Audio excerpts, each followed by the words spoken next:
Hi అండి, welcome to our channel. ఈరోజు మన రెసిపీ వచ్చేసి పలుకులుండలు. అచ్చం బయట కొన్నట్లే క్రిస్పీగా రావాలంటే ఎలా చేయాలో ఈ వీడియోలో చూసేద్దాం.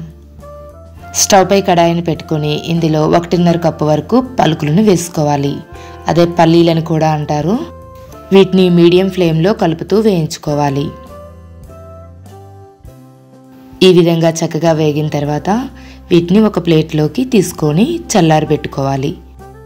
చల్లారిన తర్వాత పొట్టు తీసి పలుకులను ఇలా బద్దలలా చేసుకోండి. ఇప్పుడు కడాయిలో 1.5 కప్పు పలుకులకు 1 కప్పు బెల్లాన్ని వేసుకొని ఇందులో 1/2 కప్పు వాటర్ని వేసుకొని కలుపుకోవాలి.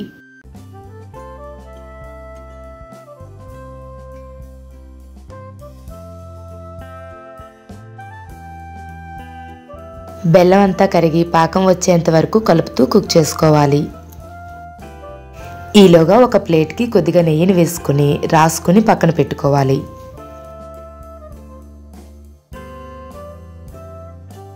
మంటను లో ఫ్లేమ్లో ఉంచి ఈ విధంగా పాకం దగ్గర పడిన తర్వాత ఒక ప్లేట్లో కొంచెం వాటర్ని తీసుకొని పాకం వచ్చిందో లేదో చెక్ చేసుకోవాలి.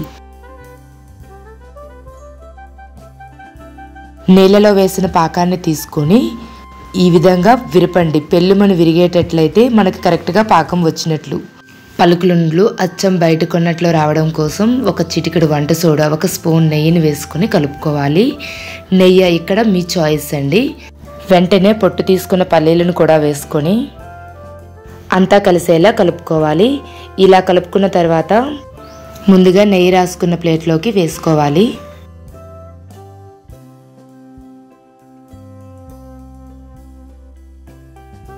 ఇవి వేడిగా ఉండేటప్పుడే ఉండలను చుట్టుకోవాలి. చేతిని కొంచెం తడి చేసుకుని కొంచెంగా తీసుకుంటూ ఉండలను చేసుకోవాలి.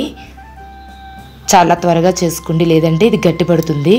ప్రతిసారి చేతిని తడి చేయొద్దు. బాగా వేడిగా ఉండేటప్పుడు మొదట్లో తడి చేసుకోండి.